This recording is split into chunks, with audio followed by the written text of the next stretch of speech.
Hello. So 10 minutes before the end of the Barcelona test, a bombshell arrived in our inboxes in the form of a press release from the FIA announcing that it had concluded its investigation into the Ferrari power unit. It had reached a settlement with Ferrari about that investigation, but it wasn't going to tell us actually the contents of the investigation or what conclusions it had reached. I'm Stuart Codling, and with me to discuss this peculiar oblique communication is Luke Smith and Jake Boxall-Legge. So I suppose we'd better rewind to a bit of background about this. Luke, what do we know about the allegations surrounding Ferrari over the past year or so? Well, as you say, it's been a long-running thing that Ferrari have been defending themselves about over the performance of its engine and its power unit all the way through the 2019 season. At a very mature stage in the technical regulations for these V6 hybrid power units, Ferrari all of a sudden last year made this massive step forward. They were racking up some crazy speeds over the rest of the field, and that aroused a lot of suspicion. And then there was a lot of questions about oil burn and things they could have been doing with the power unit to gain an advantage that may have been outside of the regulations. And it's a few instances towards the end of last season when technical directives were issued in response to queries raised by rivals such as Red Bull and Mercedes. And it kind of got to the end of the season with no real concrete conclusion as to what had actually happened. But the end of the season, Mercedes won the title anyway, so not too much to worry about on the Ferrari front. And then, as you say, right before the end of testing, we were finalising our reports and getting ready to pack up. And also, by the time Ferrari had stopped talking as well, there was no more media sessions or anything scheduled. We got this press release through saying there'd been a settlement and very few details otherwise. So, a peculiar case, as you say. Before we dig further into the technical aspects of this, we should probably underline that this email was sent 10 minutes before the end of the test, 10 to 6 on a Friday night. Great time to bury bad news. No one from the FIA out and about to actually explain or even confront the many angry people wanting to know what was going on. And certainly this has gone down very badly on social media, hasn't it? It has, because ultimately fans want an answer, and we want an answer. That's our job. We want to get to know the truth about what's happened. But the fact that this release was sent out and saying, there'd be no more details, it's all kept confidential, and then you have no way to ask the people involved. Mattia Binotto, Ferrari's team principal, did a press session, I think about 2:00 today. So I think they would have known about this settlement and known what was coming well in advance. But to then leave it till basically Australia until we next get the chance to sit down with the people involved, and even Ferrari's rivals, Mercedes, Red Bull, they will want to say what they think about this, because I'm sure they're rather angry about it, but we've got no way of knowing. So interesting timing by the FIA, I must say. So Jake, what do we actually know about what people thought Ferrari were doing, and what were the FIA actually kind of looking at beyond? I think they fitted 2 fuel flow sensors, so they're obviously looking at that. There are also technical directives about oil burning and the intercooler as well, weren't they? So what do we think Ferrari were doing? Okay, so I think there's 2 general schools of thought on this, and Ferrari could have been doing both. So first of all, there is, as you say, oil burning. Now, this is something that teams had been using for the last few years with these V6 turbo hybrid power units, and simply by combusting the oil, by bringing it into the combustion chamber of the engine, they're able to just derive a little bit more power because they have more fuel in the cylinder, and therefore they're able to just use more energy and derive that from the petrol, stick it to the wheels, and you go faster, in simple terms.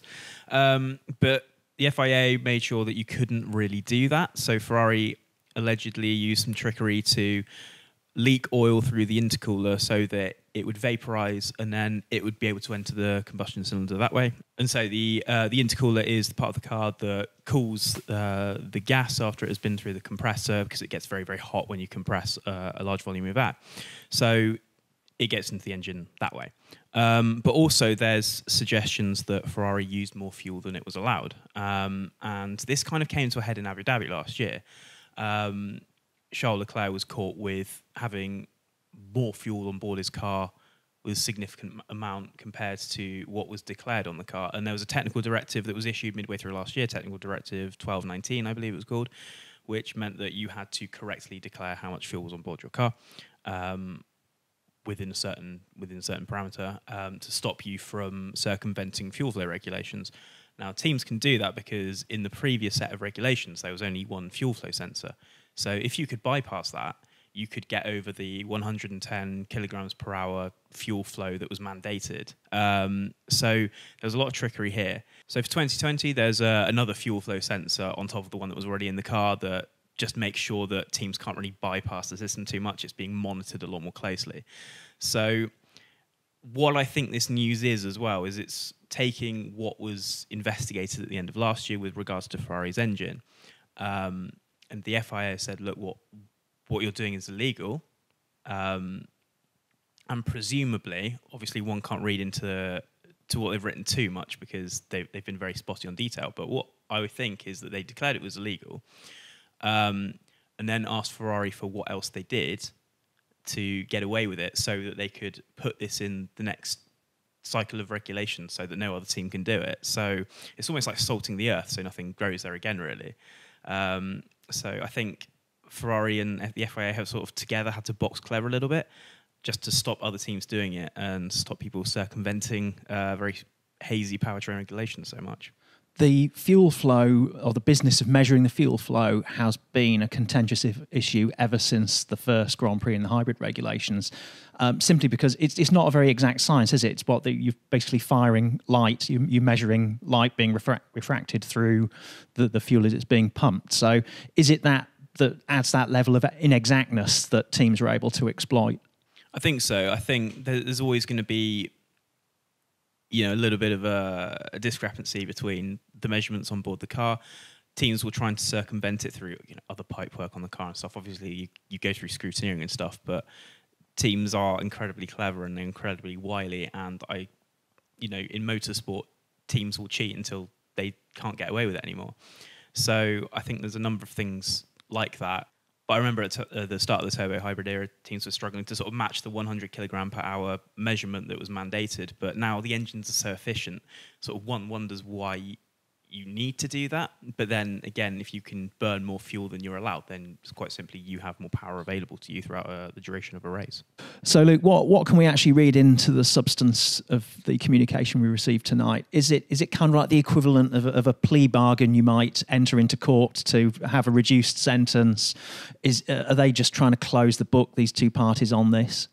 Yeah, it comes across, I think, very much in that way. And I think with, as Jake was saying about the Leclerc incident in Abu Dhabi as well, I think it was a €50,000 fine in the end. And that was seen very much as a slap on the wrist for the team. And it's been a long running thing, as you say. But I think at the end of the day, Ferrari, they're running out of options basically as to what they can get away with and what they've been able to do. So I think the FIA probably says to them, look, it's time to make this plea bargain and say, look, we can cut a deal here and have got something agreed, which I think both parties seem content with. But I think the concerns are about the ramifications for the rest of the field. And ultimately, you've got to think that had Ferrari last year, had they won the championship or something like that, would there then be bigger issues to come in terms of contesting it? Ultimately, that wasn't the case because Mercedes won both titles again. But yeah, I think there is. It's just a concerning precedent. I think for other teams, they may wonder what this could lead to in the future as well, whether there's a similar incident. I think it's fair to say that the FIA and Ferrari might think that they've killed this one, or nipped it in the bud. I think it's going to run and run. I think we've got 9 other teams out there who definitely won't let this go. And it means that ultimately we didn't get to talk to them tonight, but we've now got 2 weeks until Melbourne when, there's going to be a lot of chatter in that paddock. And it's interesting that at the start of a new season, a lot of excitement, but we've still now got this big elephant in the room from last year that will be really fascinating, I think, to figure out. And don't forget to let us know what you think. Nothing too abusive, please.